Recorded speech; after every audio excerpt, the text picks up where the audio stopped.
Welcome to the next episode of The Lair. Joining me today are some friends and colleagues that are going to hopefully help me and many of you understand what it's going to take to truly, kind of understand what's going on in the economy. But we're getting ready to prepare for people to go back to work. But the government's issued all of this debt, and I'm kind of concerned as to what that really means for all of us. And so hopefully my friends from AFIN Family Wealth Management will be able to kind of help us address this. So joining me today is Colin Kelty. He graduated from the Ohio State University, and trust me, it pains me being a U of M grad to say that, but nonetheless, he still graduated from the Ohio State University in an interesting field with a Bachelor of Arts in History, a Bachelor of Science in Anthropology, and he minored in Arabic. So I think that's extremely interesting because to me, anthropology is just the forensics of kind of like people, I think. And as we start getting into the forensics of financials and issuing debt, I think it could really lead to a great conversation. He has over 10 years of financial advising experience. He co-founded AFIN with Michael Goldenberg, who has his MBA from Loyola University of Chicago. Michael has his Series 7 and 66, as well as being a certified financial planner. Also joining us from AFIN is Andre Kostylev. He graduated from Purdue with a business management degree, also having his Series 7 and 66. So gentlemen, thank you very much for joining me. And I hope you can help me to answer this question that's been kind of burning inside me. What are we going to do with all this debt? Well, thank you for questions. Yeah. Yep. We'll try to get to the bottom of it, what we're going to do with that. Yeah, before we get to that, address your AFIN, concern. Yeah, tell me a little bit about AFIN. What's the name stand for? I mean, how did you and Colin, sync up and decide to start this company? Definitely. Michael, you want to take it away? You want me? We can both answer it, right? Like if a question was addressed to me, I'll start it, okay? So we actually had a hard time picking a name for our firm. As a matter of fact, there are many financial planning firms out there, right? And a lot of good names have been already taken, right? We were thinking about Mosaic. We were thinking about like many different names that will include in the name the complexity of managing people's finances. But in the end of the day, we decided, forget about it all. Let's just create our own name that hopefully didn't exist. And one day we came up with AFIN. Colin, take it from here. You'll do the second part. Yeah. So AFIN, like Michael said, we couldn't figure out a word. There's a lot of cute financial sounding words that we liked to turn into a company, but a lot of them already existed, whether they were financial planning firms like ours or what would you call them, private wealth and things like that. So we didn't want to compete with somebody else on the name. So we decided to start coming up with our own words. AFIN is actually a combination of things that are very important to Michael and I, our children. The A is my daughter Alice. The Fin is my son Finnegan. And the lily that comes off of the A in our logo,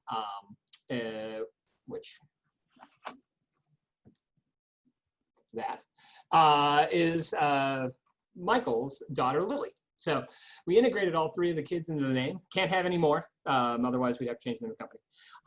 But it's AFIN Family Wealth Management. So I like to say that we doubled down on the family part by integrating our children into the company. I think that's an amazing story. And what better way in incorporating and reminding us on our day-to-day lives as to what we're really here for, which is to hopefully provide a better future for our kids. And at least that's the way I look at it with mine. I'm hoping that they will far surpass me in everything. And that's it. Every parent's goal should be for their kids to be just that one step further on than they are. And so far, neither of my kids really care that we named the company after them. I explained it to them. Whatever. But hopefully when they get older, they'll think it's cool. My daughter's 3. My son, my daughter is now going to be 7.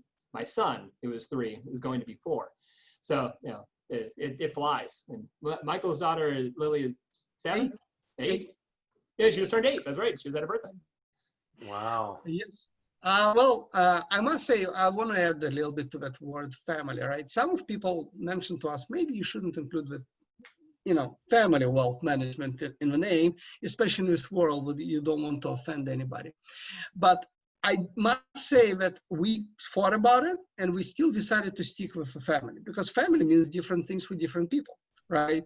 But in the end of the day, money is, yes, it serves a couple of purposes, right? Main one is to serve you right now, but money also is a vehicle to transfer value for the future, whatever value it is for you as a person. Is it your kids? Is it your spouse or partner, or charity that you really care about in the future? Basically, that's why we said, like, you know what, family is important, whatever it means to you. So that's why, as Colin said, we double down on it, and I think we really stick to it. Family is important in our Well, unfortunately, if you put anything out there, someone's going to be offended, and they're not going to be able to take that, the intent as to what you want, and it has to mean something to you. And the way in which we all go about our lives is our actions, I think, are much more powerful than our words. And especially everything going on today. I mean, it's certainly always being social conscious, but family is extremely important. I had one of my previous guests on, she was trying to talk about, how do we as parents talk about racism? It's a difficult thing. And we try not to want to talk to them about it, because we want them to be as innocent as possible for as long as we possibly can have them. And it's difficult. So I think keeping family in there is great. And you're right. I mean, whether or not it's, if they have kids and it's mom and mom, dad and dad, mom and dad, whichever it is, plan, because at some point you never know what's going to happen. And growing up, many people don't know, but my younger brother was beaten up by 6 people and put into a coma for a very long time, well over 100 days, if I remember. And they broke both of his eye sockets, they fractured his skull, and it really wiped all the wealth my parents had gathered up because of the doctor bills. So I wonder if what we know now about financial planning, if they had done that, would they have been able to be better protected? So I think it's a fascinating thing, and it's something that's near and dear to my heart. So moving on back to the topic of sorry to hear about your brother, but we do love financial planning. We do love financial planning, but I think that's not the topic of our conversation today. Right. So we can talk about financial planning for several calls if you wanted to, but I don't think we have enough time today to delve into all of the protection and everything. But I agree. Family's super, and in financial planning, family can mean anything. I mean, anybody that you want to consider part of your family, friends, everything. But for the call at hand. Unfortunately, let's talk about not personal debt, but the country's debt and how big that's starting to get. And part of the reason why I mentioned, it's kind of, let's do transition, right? Debt is affecting financial planning. It's affecting us today, but not really a whole lot, right? You can issue as much debt as you want, as long as somebody's ready to buy it. Today will not affect you, but starting tomorrow, it does start to affect you. So let's talk about that. I think it's a great aspect, because a business, issuing debt may not necessarily a bad thing if the cost of debt is better than the cost of equity. But a country, well, they're not in the business of making money. So when they issue debt, I think it's much different. I don't know. Maybe, what do you all think? It's actually a controversial topic. Colin, do you want to say a couple of words? I saw that you also opened your mouth. No, you go ahead first. I'll go second. Well, first of all, I want to say that a lot of views that, for example, I'll express here, I'll try to be as much as impartial as you can be, but you really can't be, right? You do have your views on it. Now, a lot of people view debt and the issuance of a debt in a matter of like when and how and should we repay the debt. There is no like, we decided and that's how it is and it's great forever. even, or maybe Colin will be able to talk about it, but in the history of the United States, there were several periods of time when we actually paid off debt. And it usually ended up being not such a good idea, okay? So even the topic that you brought up then, that country is not a business. Yes, country is not a business, but I would not agree with it 100%. Because country, like partially, if debt used correctly, right? If that, there are two ways that you can use that. To pay something today, like, you know, to build a hot dog facility where everybody will have fun today, right? Or you can issue debt and build a medical research center that will benefit 2 generations of people in the United States. You can issue debt for both of these reasons, right? But the second one actually benefiting the future generation. So, and it Right, might the net present value of building that hospital with the, the taxpayer dollars and issuing the debt, however which way, is going to provide a much more benefit than the debt that was issued. So absolutely, all that still, I'm with you there, Michael. Still following along. The biggest, the big argument I always make on, I'll let Michael finish. Sorry, I don't want to interrupt. No. I actually want to transfer the conversation to you so you can say your intro. But yes, I genuinely think that debt by itself is not necessarily a bad thing. Too much debt might be bad. Incorrectly use debt, probably bad. Bad, not probably. But if that used correctly, it could be a good thing. But try to figure out the, try to get 300 million people in agreement. What is the correct way to use that? Hey, try to get 2 doctors to agree on anything, or 2 lawyers, or maybe 2 certified financial planners to agree on anything. I don't know. Well, this is why, thankfully, we're not a direct democracy. I could see direct democracy working, but we're not one. We're a republic. So you don't have to have 300 million people agree. You just really have to have, that room full of senators and, congressmen agree. But and even then, they don't have to. A lot of debt is actually controlled by unelected officials. The U.S. debt market, the Fed, they are not necessarily beholden to you as a voter. You didn't vote. You didn't vote in the Fed chair.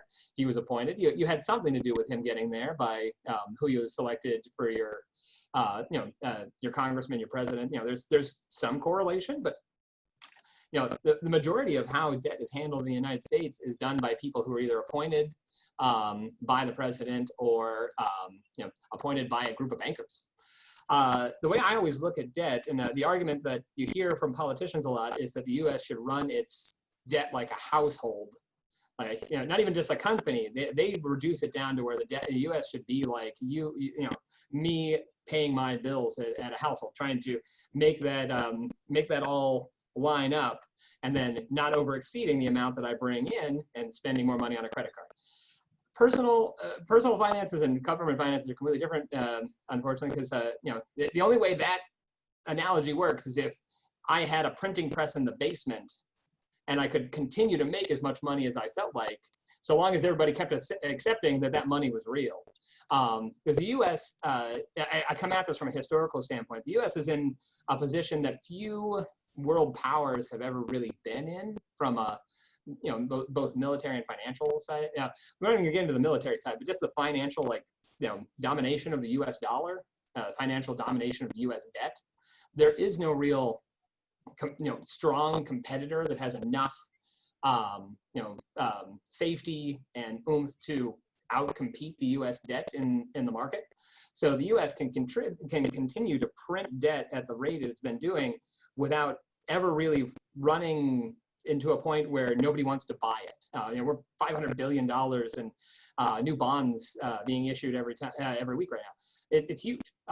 It's an amount that has never happened before. Has not happened before since 2008, but at different percentages. But essentially, what we're able to do, because the U.S. economy's strength, the dollar's strength, the fact that there's really not another currency that can outcompete the dollar. I mean, no one's gonna switch to the euro or the renminbi. The yen was in the 80s. People thought that was going to outcompete the U.S. dollar, but it didn't work out. So the U.S. is actually kind of going along with what China did, not China, Japan did through the 80s, issue huge amounts of debt, but control inflation, potentially even see deflation. Japan did this through vast control of its banking system. Japanese banking system is completely different than our banking system. In order to bank with a Japanese bank, you have to sign an agreement. Your business can't move. It's banking the way it was when J.P. Morgan Chase actually was a human being. J.P. Morgan was a man. At that point, in order to be your banker was your guy in a point because you could not go anywhere else. There was agreements that you couldn't leave. So he kind of controlled everything for you. That's how Japanese banking still is. That's why in the top 10 largest banks in the world, 4 of them are Japanese. Because it tends to very large banks that can control the economy very strongly. So they push inflation down on purpose and continue debt rising to keep up with the fact that they have an aging economy. Right now, 2 retirees for every worker. It's going to be 4 retirees for every worker soon. So that there's reasons why they're doing that. The U.S. is going the same direction. If it wasn't for immigration, we would have the same aging worker problem. Just because people aren't having as many kids. But get back, we're in a very unique position from the amount of debt we can issue and the amount of debt people will buy. Essentially, it's like if the England was in a similar position with the pound sterling in the 1700s, but modern banking didn't exist yet. So no country has ever been where we are, where in case of a financial emergency, we can inject as much capital as we want because it's fiat. It's not based on anything. Just numbers on a screen. We can sell debt to cover that huge influx of capital at rates that are, for a period of time in March and April was negative. People were paying the U.S. to hold their money for short term. And we can do this ostensibly forever without causing inflation because, if we start to have inflation, we just start pulling back the bond buying. We have more levers of control over how debt affects the economy than we ever have. Now that's short term. Long term, we're adding huge amounts of money to how much each family in the U.S.'s share of debt is, and there's really no metric or intention, as far as I can tell, from the Fed to ever pay it off. Just keep rolling it, keep kicking it down the road. And like Michael said, there's been times when we've run a surplus. Generally, when we've run a surplus, though, it's been at the expense of infrastructure. It's been at the expense of services. It's at the expense of things that people actually want. And it tends to lead to more unhappiness as people want more things from the U.S. government than it does happiness. So I argue that that's a good thing. I agree with Michael. I think the government technically runs more efficiently the more debt we have. Well, to a degree.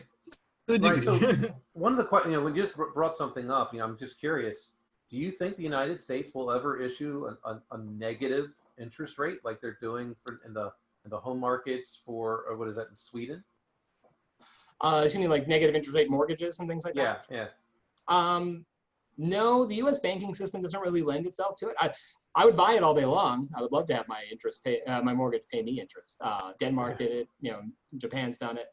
I guess it's technically possible, but there's a lot of I guess tricks that the banks can pull to not get it negative, but have it essentially be negative. I think the Fed funds rate could go negative, but the mortgage would. Colin, and I just want to add the specific numbers for the listeners that are not aware.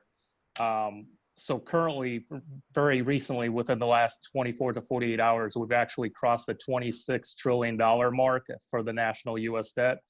And when we get to numbers that are that big, it's kind of hard to conceptualize what that means.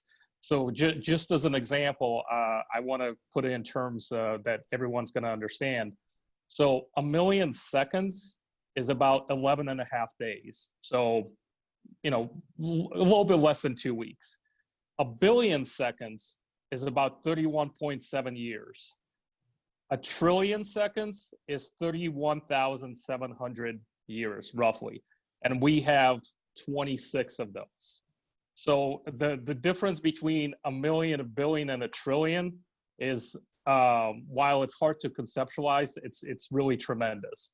So I hope that gives a good example for the listeners that don't know what that number is and what exactly that means in terms of time that maybe we can have a better understanding of. That's fascinating. That many, basically, years worth of, we'll say, so to speak, debt. At 26 trillion in debt, I mean, what's the even probability that could even be paid off if the U.S. government really wanted to in our lifetime? I think Michael talked about that. Yeah, I can say a few words about it. So, yes, we could pay off, and it kind of relates to that previous point that I wanted also to address, the negative interest rates. You could pay it off, but question is, like, why would you pay off a debt which is in a negative yield? Okay, think about it. At this point, again, I'm against huge amounts of debt, but technically, so is 26 trillion huge, Michael? It's huge, man. Okay. It is huge. Okay. It is huge, but it's relatively to what? As I mentioned, as Colin mentioned, if you run it as a household, depends on what you're looking at. If you look at U.S. economy, which is, I'll throw a number, it's more than $100 trillion, but let's say it's $100 trillion, okay? And you have a U.S. debt of $25 trillion. It's a large number, but if you have a house that's worth $100,000 and you have a $25,000 mortgage on it, it's not as bad. Especially if 20 out of this 25 you owe to your father. Okay? So by itself, it's a huge number, but because majority of US debt is actually still in the United States, that means that we actually, a lot of this debt, we owe to each other. So, right, so that's interesting because the people, at least what you see in the media, is that China is our largest debt holder, but don't they only in reality own something like 18 to 20% of the debt?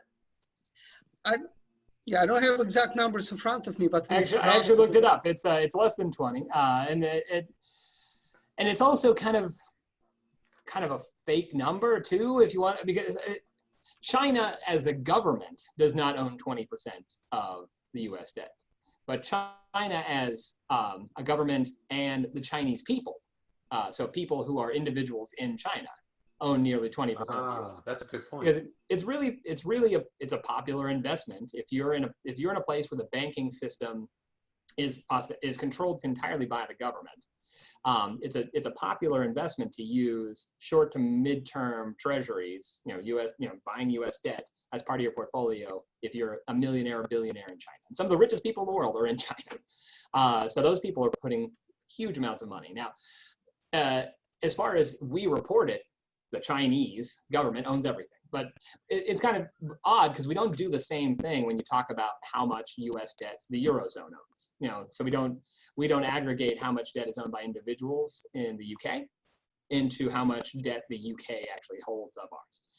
If you do that, a lot of our debt is actually held by Germany, and it backs up their bonds, which are,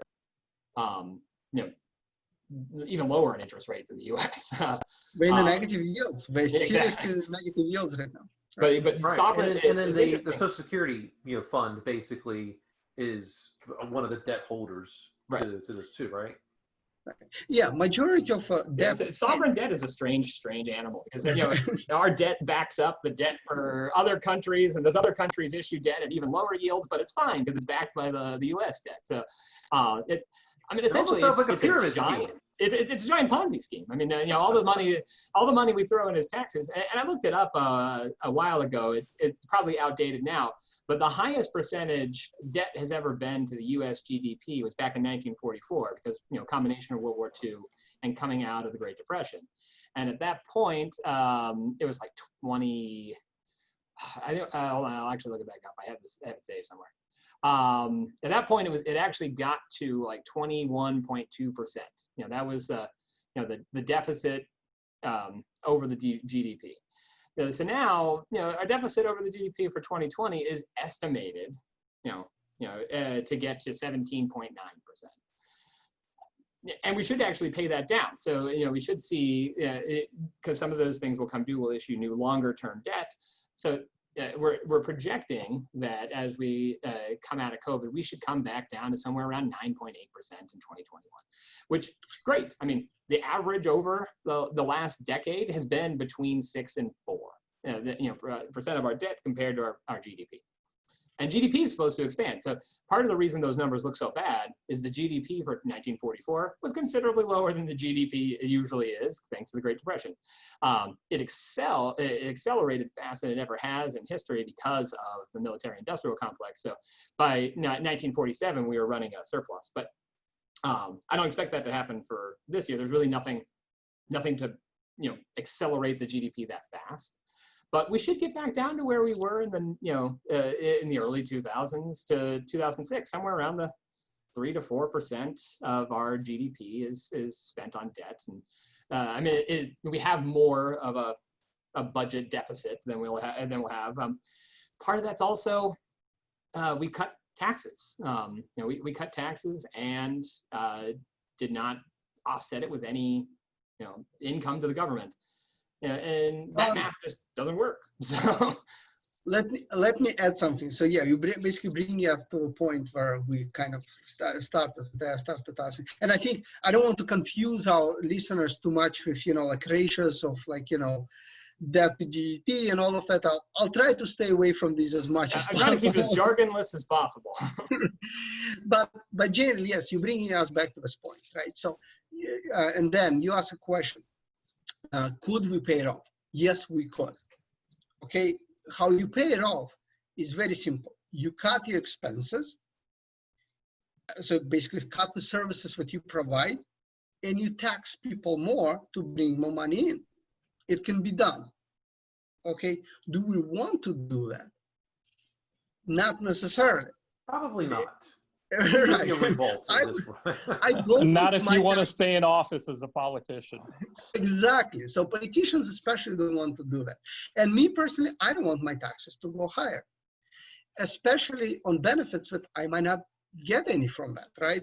If you tax me more and give money to somebody else, I'm kind of against that in general. Again, there are definitely programs that government does that I support and I like and all of that stuff.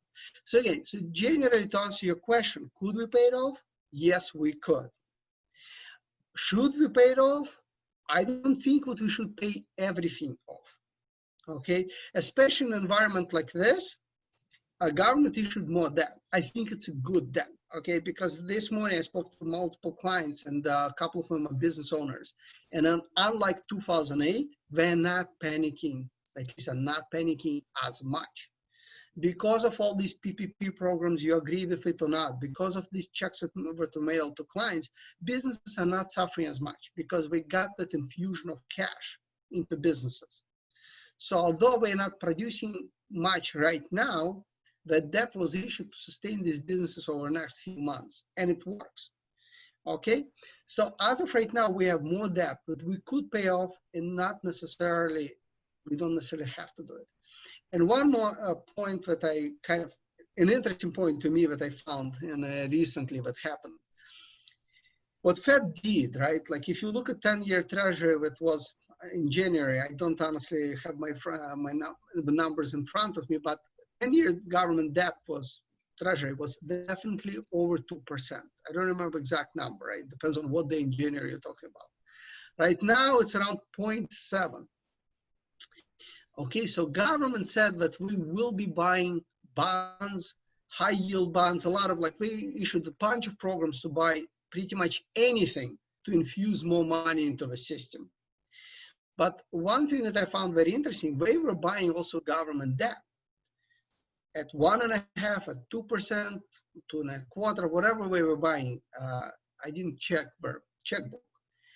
But they were writing very large checks, but they were issuing new debt at essentially at zero. So if we going back to this conversation about running your economy as a household, right? Government just refinanced its own debt at essentially zero. So despite the fact that we actually have probably 5 or 6 more trillion that we had in debt when we had like 6 months ago, our interest payments probably smaller today. Again, I didn't check, but I'm pretty sure that interest payments that the Federal Reserve will pay in June will be significantly lower than our interest payments were made in January. It might not be unsustainable for years and years to come, right? So that's why I don't want necessarily this debt to go into 35 trillion, 40 trillion, 50 trillion. I don't know where we end of this thing, right? But in the short term, it's kind of didn't really cost us anything yet, okay? We're paying less on the amount of debt we have now than we technically were on the amount of debt, considerably lower amount of debt we had 5 years ago, because the interest rates were 4 times as high. But yeah, the problem comes and this is the point that people make all the time. The problem, if we get to 50 trillion, the problem comes, 30 years from now, when you can't refinance that $50 trillion to the same rate. So now the U.S. government has to pay more. So correct. It's correct. Thankfully for the U.S. government, every year they've gone to refinance for the past 30 years. Essentially, the rates have been lower. If you look at a graph of interest rates for treasuries, there's some spikes, but it's been a pretty consistent downward trend. It's been a pretty positive scenario for Keynesian economics, where keep spending that government money and keep expanding the government's reach. And thankfully every year they've gone back to the well, they've been able to pull more at less money. It's not, like Michael said, it's not super sustainable. Eventually interest rates should rise. Probably, possibly. Right now, it's we really don't know. A lot of people were saying like a year ago, oh, US debt will never go into negative yields. Well, surprise, surprise, right? We're not that far from that. And I would say the next recession will come. Yeah, I mean, if you buy a treasury right now, it's negative. Yeah, a short-term treasury, yes. But I want to say that the next recession, I want to say the chance of negative yields, 50-50. And I'm talking about like Germany style negative yields where we're actually paying money to people. Yeah. Interesting. So when do you think that next recession is going to hit? I can't predict it. Usually somewhere between 5 to 7 years, right? That's what the average between recessions, but it's hard to predict. Of course, right. In our business, we try even not to predict it. You kind of want to be ready for next recession to come tomorrow. Well, not tomorrow. Today is not tomorrow because we're not out of recession yet. Yeah, we're still in recession. But the moment we'll come out of recession, I want to start being ready for the next one. When I was growing up, my mom always said, "Hey, you should have 6 months of expenses in the bank." Is that right. still something that certified financial planners? Is that what you all talk about with some of your clients? I say that phrase multiple times a day. It depends on the situation, right? But generally speaking, yes, 3 months to 12 months of expenses should be in the bank. And these market corrections or bear markets, it's a good reminder because sometimes people get too complacent. For a decade, markets pretty much go up, and people forget about the fact that things don't work out as well sometimes. I have a friend, relative, like distant relative, who works for an energy company, and we just had this conversation about it yesterday. We freed up a little bit, not yesterday, before yesterday. The stock market was again close to all-time high now, right? And he didn't have enough cash reserves, but that recent bear market reminded him, I do need to have it because, energy companies got hit. And he luckily has his job not affected, but maybe next recession will affect him. So we don't know that. That's why we took opportunity of appreciation of the stock market in the last 2 months to free up a little bit of cash that reminded him we do need to keep it in bonds, even though we pay nothing. Yeah, so with all these people that have lost their jobs recently, due to COVID, and then maybe they're getting assistance through whatever government program.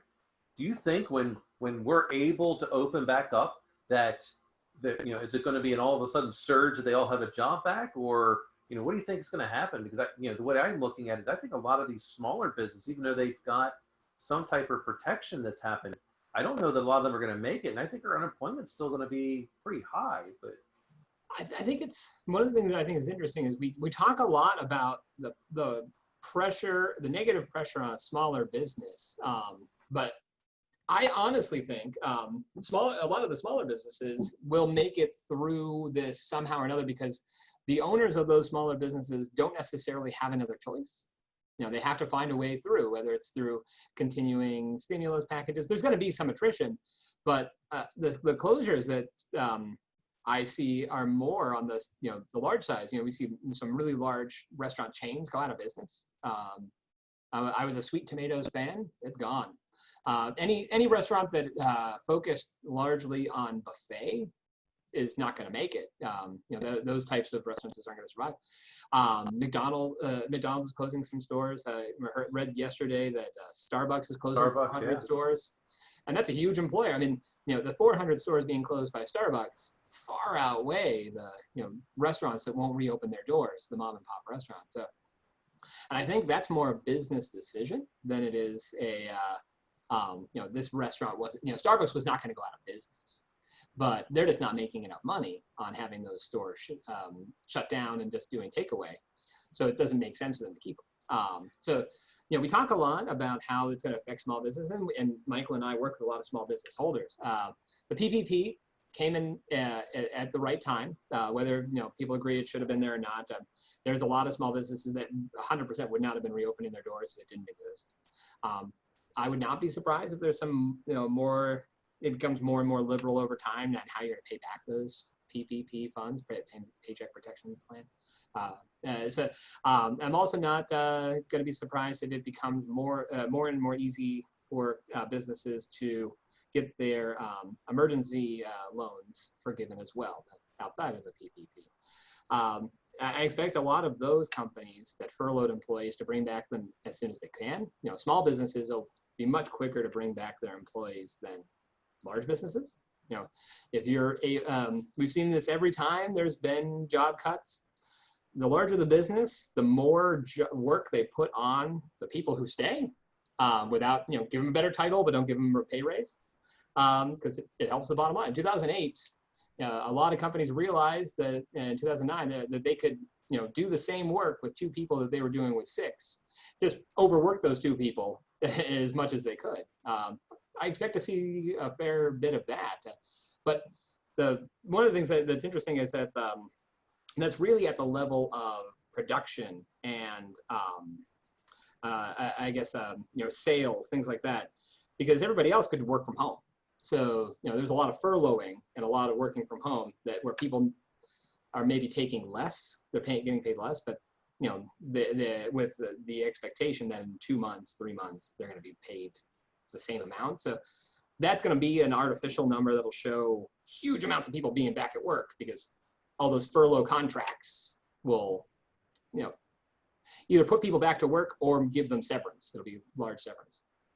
Let me add to this point. Yes, so to the question that you asked, I agree with Colin. The surge will happen, right? We kind of know it, right? Not 100% know it, but that's what I assumed. But the surge will happen because these people go back to work, and suddenly you will have like 2 million people going to work. But again, yes, it's after so many millions of people lost a job, right? So it's not surprising that so many of them will go back to work. But one thing that I do want to mention is, unfortunately, some businesses will go out of business. Now, it's also a natural thing for an economy to kind of to clean itself up. Like bad businesses, it's much easier for them to survive in good environment. But in harsh environment, a lot of businesses probably should have been bankrupt like 6 months ago, but somehow kept afloat, which is going to go out of business, right? A lot of retail stores, unfortunately, find themselves in a really harsh environment. But it's not necessarily a new environment, right? Amazon have been hurting them for a long time, and their business model, retail like I don't see how it can compete with online services. So the negative of it, yes, so some of this business will not come back. But it does have a silver lining to it, because there are certain new businesses that are surging up. If I'm reading it correctly, right, Zoom meeting, that's what it says on the top left corner. I don't think I actually really looked into Zoom meeting before 3 months ago. Now suddenly everybody using it, right? I've been talking to my wife for a couple of years at least about, like, maybe we should be using Instacart. We never really did it. Guess what? In the last 2 months, we just using Instacart, and I subscribe to whatever preferred service or whatever it's called. I don't think I'm ever going to go to grocery store. I don't see a reason to do so. It's I mean, so you don't these like new to feel the tomatoes, don't know if it's the ones that you want? No, I don't. I know some people do, but I will say honestly, 100%. Instacart saves me money, because if you send me to a 100%. grocery store, I'm going to buy a whole bunch of stuff that was totally not on that list. My wife knows this 100% about me. You know, if I'm given time, I'm like, oh yeah, I totally need some of those rolls over there. Those look fantastic.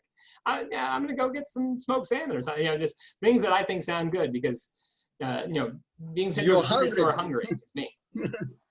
Yeah, and Michael, I think you bring up a great point from the standpoint that the pandemic has really accelerated the transition to the new businesses, and the businesses that were already struggling, you know, like JCPenney's and Macy's of the world, and that just haven't adapted to the newer business environment. It's just accelerated the transition. And I know from our personal experience that we've seen over the last few months, whereas before clients may have been hesitant on having remote meetings with us, now that they've had the experience due to the circumstances going on and have seen how convenient it is, may not go back to meeting with us in person, face to face, even once hopefully the vaccine is found and this is all past and behind us. A lot of them or a lot of us are transitioning to the newer environment that was coming anyway. It's just accelerated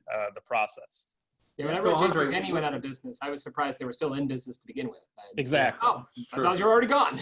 Yeah, there's a lot of them that are like that. So Andre, when the vaccine's available, how close in line are you to getting it when it's first available? That's classified, Dan. I can tell you, I will be one of the last at this point in time to get it. You know, based on my research capabilities. If it's available like next week, yeah, I'm gonna be a little skeptical. But if it's available after, you know, normal testing processes and approved by an FDA that wasn't leaned on by our government, you know, via direct tweet, then yes, I will be one of the first in line to get it. You know, I'm a big believer in science, but, you know, I'm not a big believer in the government, you know, forcing science to go quickly. You know, absolutely agreed. You know, that's the part that I try to explain to people. Like when we take a look at the actual trials for, like, you know, so there was a big debate in the DC area when I lived there because of the HPV vaccine. And I'm like, look, that took 10 years. It was studied in 30 different countries. There was over like 300,000 people that were a part of the trials to, you know, to determine whether or not this was going to be safe. And then it was introduced to the public. That was 10 years of research. Now, maybe they've taken some stuff from the original SARS, and they, you know, even as far as I know, they have not any closer with that one for a vaccine. But it's always interesting. People are like, oh, we're going to have a vaccine. And I'm like, really? Eventually, yes, you will.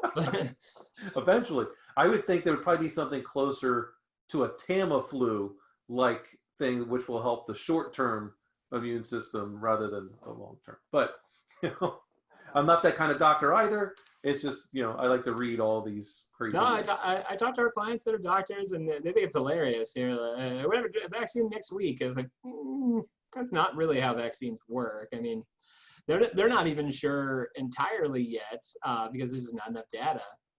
Can you relapse into the disease? Is it something more along the lines because coronaviruses are different than the normal viruses that we deal with when we're talking about. I learned a lot about this in talking with clients.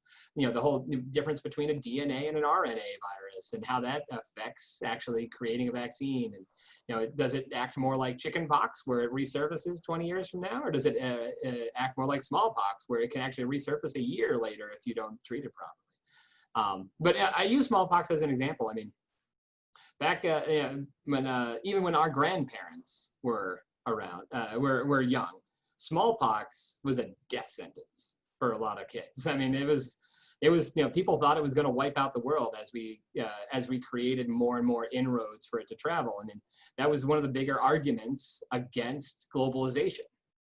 You're making it too easy for viruses to get around. We've forgotten about that because vaccines made it easy to forget about it. And that stopped being an argument against globalization. Well, I think that's going to come up again. We've shown that it is coming back up again, right?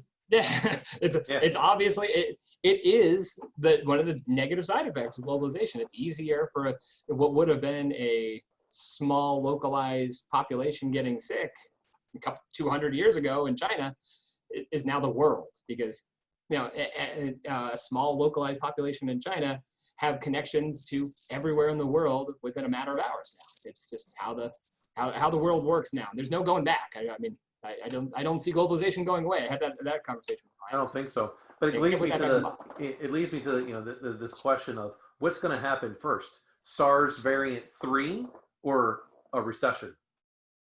Or both. I mean, we cause our own recession because of SARS variant 3. I mean, it very well could. I have no idea. Not that I'm asking you all to answer this, but I genuinely thank each of you for your time. I very appreciated. Now, I don't know how many episodes you've caught, but one of the things that I do with my show is to kind of, for all of us to be able to hold all of us accountable as much as possible, which is the segment where so it's time to pay Dr. Ford.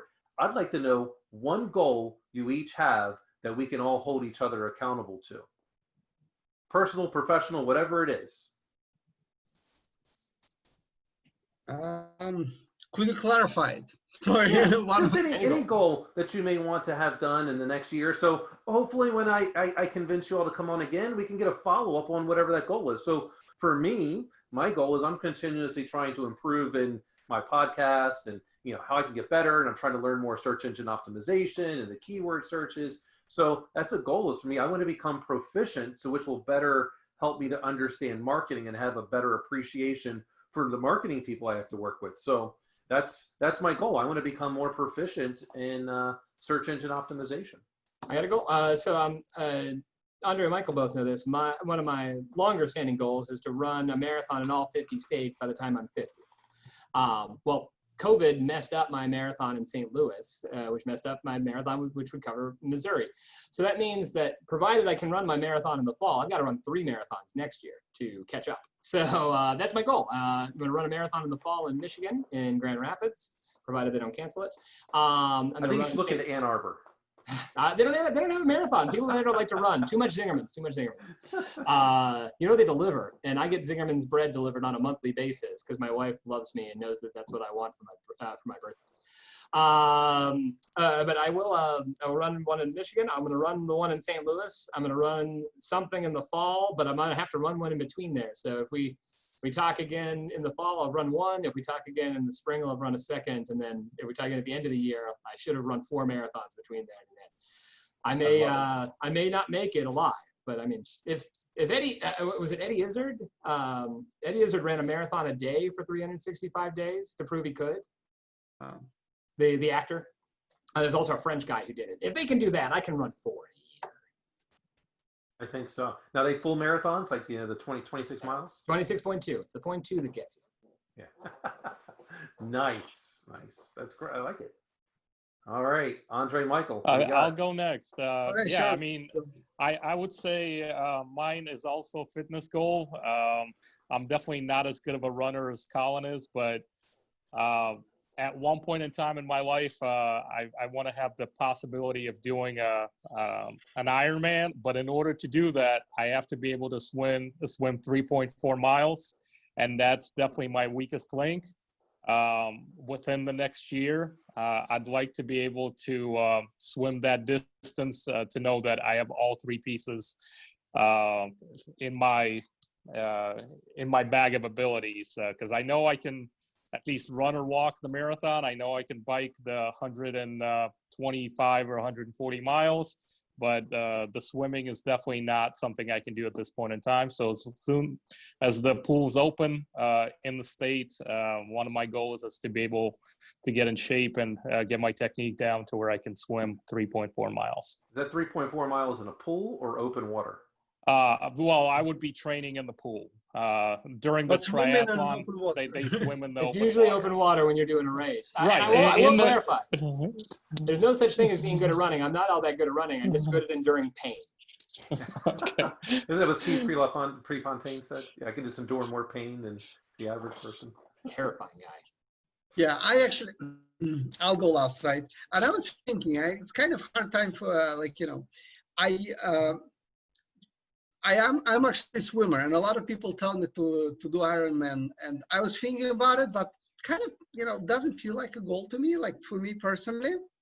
So I'll go with a boring one. That's where my mind is right now, right? Really boring. So going back to that, we as a firm, we only opened a year ago, and it's been so much fun. I mean, I never considered myself to be an entrepreneur.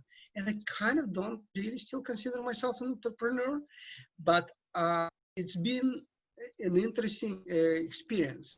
So actually we've been expanding, thank you for our clients, if any of them will be listening to this podcast, videocast, I'm not sure how we call that, Zoomcast.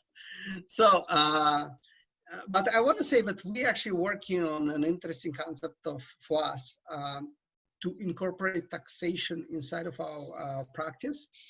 So that's something that we never done before. So we're really trying to, so you said it can be personal, professional, right? So I'll run, I'll swim, but my mind is right now on making a one-stop shop when it comes to financial planning for people. So so that's what I want to be accountable for. A year from now, I want either to open that arm of our firm or buy another firm and merge it into our services. So that's what I think those are all great. So I said this time next year, we should be able to do not only financial planning, but accounting and property casualty insurance, if all goes the way that me and Michael are planning right now. I think this is great. I appreciate each of you coming on today, and if there's anything I can do for you all in return, please don't hesitate to ask. No. It's definitely been a lot of fun, and for all you out there listening, hopefully you've learned something from AFIN. They're very knowledgeable, and hit them up on LinkedIn and their website, which is it's AFIN Family Planning. Is that what it is? No, AFINwealth.com. Oh, AFINwealth, right.com. Perfect. Again, thank you all for having us. Absolutely. My pleasure. Take care, everyone. Thanks for having us, Dan. Guys, it was a lot of fun. Bye.